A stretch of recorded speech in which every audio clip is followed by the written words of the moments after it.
छोटी सी बहू।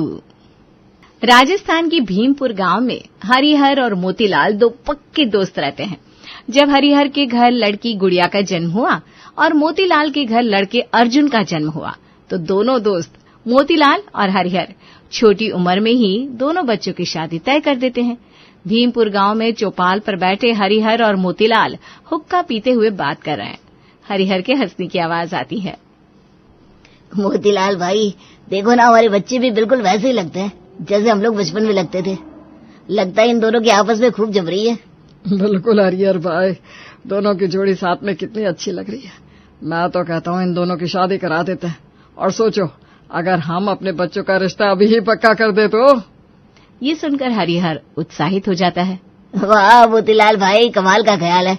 तुम्हारा बेटा अर्जुन और मेरी बिटिया गुड़िया, नाम भी कितना प्यारा लगेगा साथ में।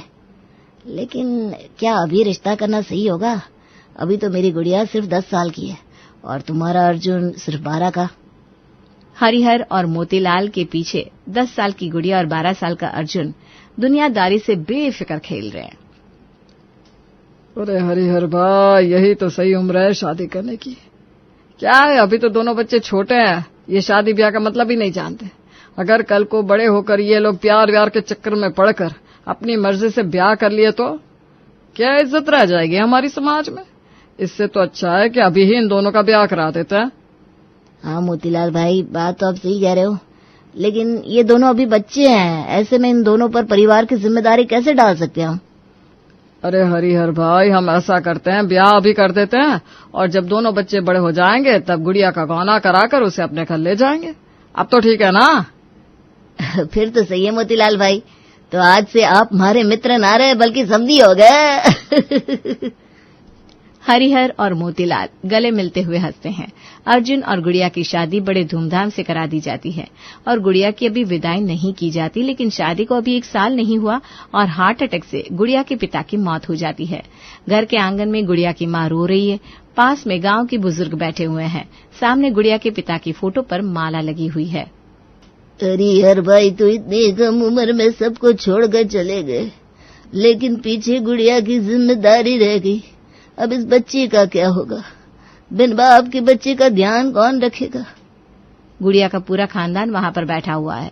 ताऊ, ताई, चाचा, चाची, ताई के 5 बच्चे और चाचा के 3 बच्चे भी बैठे हैं। गुड़िया की मां कुछ बोल नहीं पा रही, उसकी आंखों से बस आंसू बह रहे हैं। गुड़िया का पूरा परिवार यहीं पर है, उसके ताऊ चाचा को ही उसकी जिम्मेदारी लेनी चाहिए। ये सुनकर ताऊ, ताई, चाचा, चाची हैरानी से एक दूसरे की तरफ देखने लगते हैं। ताई झट से बोल पड़ती है। अरे हम कैसे इसकी जिम्मेदारी लेंगे? पहले से 5 बच्चों की जिम्मेदारी है हम पर। अपना गुजारा इतनी मुश्किल से होता है, इसका खर्चा कहाँ से करेंगे? मेरी तो मामूली सी नौकरी है, घर भी इतना छोटा है, हम तो अपने बच्चों का गुजारा ही मुश्किल से कर पाते हैं। गुड़िया हमारे साथ कहाँ से रह पाएगी? हमें माफ करो, हम गुड़िया की जिम्मेदारी नहीं ले सकते। अरे हम कैसे लेंगे? हमारे पास कौन सा धन का भंडार है? नहीं, हम गुड़िया की जिम्मेवारी नहीं ले सकते। ताऊ, चाचा, ताई, चाची सब आपस में बहस करने लगते हैं। ये देखकर गुड़िया और उसकी मां बहुत उदास हो जाते हैं। उनकी आंख भर आती है। बस करो आप लोग, कायदे से तो अपने घर की बच्ची की जिम्मेदारी आप लोगों को आगे बढ़कर खुद लेनी चाहिए थी, लेकिन आप लोग तो आपस में ही बहस करने लग गए। लेकिन सवाल अब भी वही है, गुड़िया की जिम्मेदारी कौन लेगा? कौन करेगा उसकी देखभाल? कुछ देर के लिए वहां सन्नाटा हो जाता है। तभी बुजुर्ग आदमी कहता है, हरिहर भाई ने गुड़िया का ब्याह करा दिया है ना, तो क्यों ना गुड़िया को उसके ससुराल भेज दे। सबके चेहरे पर खुशी आ जाती है, लेकिन गुड़िया की मां खुश नहीं होती। वो झिझकते हुए कहती है, लेकिन गुड़िया भी बच्ची है, इतनी छोटी सी उम्र में भला सारी जिम्मेदारी कैसे उठाएगी मेरी बच्ची? अब यही रीति है, आज नहीं तो कल गुड़िया को ससुराल तो जाना ही है। अब हरिहर भाई तो रह रहे, परिवार में भी कोई गुड़िया की जिम्मेदारी लेने को तैयार ना है, तो ऐसे में कौन करेगा उसकी देखभाल? ऐसे में यही सही रहेगा कि गुड़िया के ससुराल वाले ही उसकी जिम्मेदारी उठा लें। गुड़िया के ससुराल वालों को खबर दी जाती है तो गुड़िया के ससुराल वाले धूमधाम से बारात लेकर आते हैं। अजी हमारी ही तो है बहू, है भला इसमें क्या दिक्कत? हम जिम्मेदारी उठा लेंगे लड़की की। मैं तो अर्जुन के पापा को ब्याह वाले दिन ही बहू को घर लेकर आने को कह रही थी, लेकिन वो नहीं माने, बोले छोटी है। खैर कोई नहीं, अब मैं अपनी बहू को बड़े धूमधाम से घर लेकर जाऊंगी। बड़े धूमधाम से गुड़िया की विदाई होती है। गुड़िया डोली में बैठकर जाती है। उसकी माँ की और उसकी आंखों में आंसू है। गुड़िया पालकी में बैठकर ससुराल आती है। दरवाजे पर उसकी सास रमा देवी उसका स्वागत करती है। आओ बहू, अब से यही तुम्हारा घर है। गुड़िया सहमी हुई सी हाथ में बैग लिए दरवाजे पर खड़ी है। उसकी आंखों में आंसू है। रमा देवी अचानक से चिल्लाते हुए कहती है, अरे मुंह क्या देख रही है, चल अंदर। बोला ना अब तुम्हें यहीं रहना है, इतना रोना धोना क्यों लगाया हुआ है? ब्याह करके लाए, कोई जोर जबरदस्ती थोड़ी ना लेके आए। दुनिया की हर लड़की अपने ससुराल आती है, तुम कोई अनोखी हो? हैं? चलो अंदर। सुबह उठकर तुलसी को जल देना, झाड़ू पोछा, भोग की थाली, मुंह दिखा के रस्म, कितने काम है सुबह से ही। रमा देवी की तेज आवाज सुनकर गुड़िया डर जाती है। माँ जी, मुझे ये सब नहीं आता। रमा देवी मुंह बनाते हुए कहती है, पता था मुझे, कुछ नहीं सिखाया तेरी माँ ने तुझे। ये आजकल की लड़कियां कुछ आता नहीं इनको, मुझे ही सिखाना पड़ेगा सब। कल 4 बजे उठ जाना, जल्दी नहा धोकर रसोई में आ जाना, बहुत काम है कल। लेकिन माँ जी, मेरा स्कूल है? स्कूल? अरे शादी हो गई है तेरी, अब ये स्कूल वूल का भूत निकाल दे दिमाग से। क्या करेगी पढ़ लिख कर? बहू हो गई है, अब घर की जिम्मेदारी उठाना सीखो। कल से ही मैं तुम्हें घर के काम करना सिखाना शुरू कर दूंगी। अब से तुम ही पूरा घर संभालोगी। स्कूल जाएगी है, कहीं देखा है क्या बहुओं को स्कूल जाते हुए? रमा देवी की बात सुनकर गुड़िया उदास हो जाती है। अगले दिन सुबह 4 बजे गुड़िया अपने कमरे में सो रही है। तभी वहां रमा देवी आती है और चिल्लाते हुए कहती है, अभी तक सो रही है महारानी? तुझे बताया था ना सुबह जल्दी उठना है।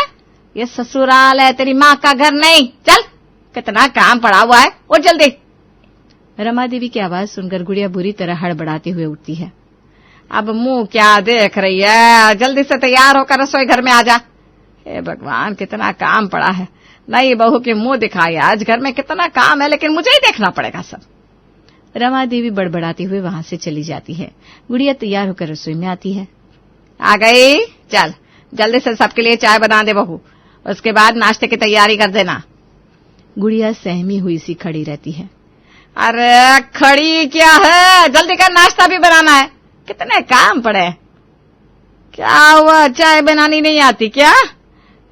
भगवान, कैसी बहू पल्ले पड़ गई, इसे कुछ आता ही नहीं। अब ध्यान से सुन, जैसा कहती हूँ वैसे वैसे चाय बनाती जा, ठीक है? सबसे पहले वो चाय का बर्तन ले, उसमें पानी डालकर गैस पर चढ़ा। गुड़िया देखती है चाय का बर्तन उसकी पहुंच से ऊपर रखा है, उसका हाथ ही नहीं पहुंच रहा। वो रमा देवी की तरफ देखती है, लेकिन डर के मारे उससे मदद नहीं लेती और उचक्कर बर्तन उतार लेती है। उसके बाद वो बर्तन में पानी भरकर गैस की तरफ रखती है, तो छोटी होने की वजह से चाय का बर्तन गैस पर नहीं रख पा रही, लेकिन वो उचक्कर रखती है। अरे कितना धीरे धीरे काम कर रही है, ऐसे तो शाम तक नाश्ते का काम नहीं होगा। ये चाय मैं बनाती हूँ, तू एक काम कर, सब्जी काट ले तब तक। गुड़िया को सब्जी काटने तो आती नहीं, वो चाकू और सब्जी को देखने लगती है। वो मदद के लिए रमा देवी की तरफ देखती है, लेकिन डर के मारे कुछ नहीं बोल पाती और बिना सब्जी छीले सीधा बड़े बड़े पीस में काट देती है। रमा देवी ये देखती है तो गुड़िया पर बहुत गुस्सा करती है। अरे ये क्या किया तूने, पहले सब्जी छिलनी होती है उसके बाद काटते हैं, वो भी छोटे छोटे पीस में। तुझे सब्जी काटनी नहीं आती? हे भगवान, क्या करूं मैं इसका, इसे तो कुछ आता ही नहीं। सबकी बहुएं घर के काम करना जानती है, लेकिन ये। रमा देवी की डांट सुनकर गुड़िया को बहुत बुरा लगता है, वो रोने लगती है। कुछ ही देर में गुड़िया की मुंह दिखाई होती है। घर में आस पड़ोस की कई महिलाएं इकट्ठी होती हैं और आपस में बातें कर रही हैं। अरे ये रमा बहन ने अपनी बेटी की सच में शादी कर दी क्या? अभी तो उनका बेटा शायद छोटा है। हाँ भाभी, मेरे बिट्टू की साथ गई तो है, इतनी छोटी उम्र में लड़की की शादी कैसे कर दी? अरे बहन, बहू लड़के से बड़ी होगी फिर तो, ऐसी भी क्या जल्दी थी शादी की। वहीं रमा देवी कमरे में गुड़िया को बहुत भारी कपड़े और गहने पहना देती है। सुन बहू, नीचे मेहमान आए हुए हैं तुम्हारी मुंह दिखाए के लिए। मैंने तुम्हें अपने खानदानी गहने पहनाए हैं, आखिर सबको पता तो चलना चाहिए कि रमा देवी की बहू है। सुन, सबके लिए ठंडाई और जूस तुम्हें लेकर आना है, ठीक से करना सब, नाक मत कटा देना, इतना तो कर लोगी ना?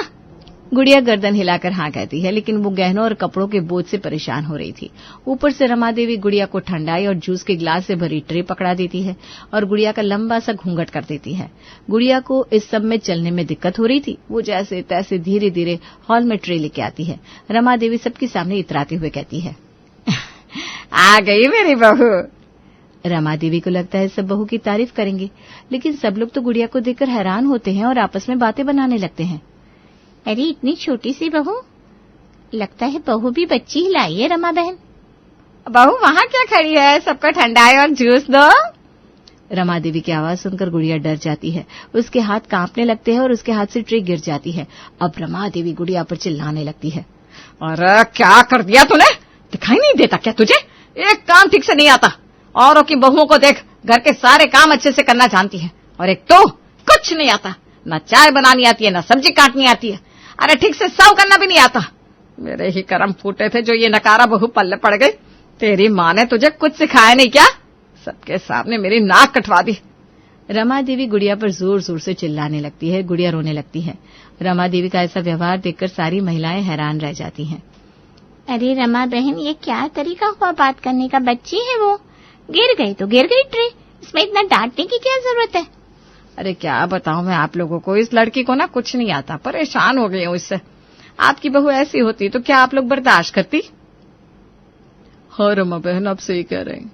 हमारी बहू को अगर कोई काम नहीं आता तो हम भी बर्दाश्त नहीं करते, लेकिन हमारी बहू इतनी छोटी तो नहीं है, ये तो छोटी बच्ची है। आपने इतने छोटे बच्चों की शादी कैसे कर दी? आपको मालूम होना चाहिए, बाल विवाह कानूनन अपराध है। आप ऐसे बच्चों की जिंदगियों से नहीं खेल सकती। इनकी उम्र तो खेलने कूदने की, पढ़ने लिखने की है। आप इनसे इनका बचपन कैसे छीन सकती हैं? ये आपने बिल्कुल सही नहीं किया, आपने इस बच्ची के भविष्य के साथ खिलवाड़ किया है। सब लोग रमा देवी का विरोध करने लगते हैं। हाँ, आप लोग मुझ पर ऐसे इल्जाम कैसे लगा सकती हैं? इस लड़की के पिता की मौत के बाद इसके परिवार वाले इसे रखने तक को तैयार नहीं थे। अगर इसकी शादी वक्त रहते मेरे बेटे से ना की होती ना, तो आज इस लड़की का क्या होता, कहाँ जाती ये लड़की।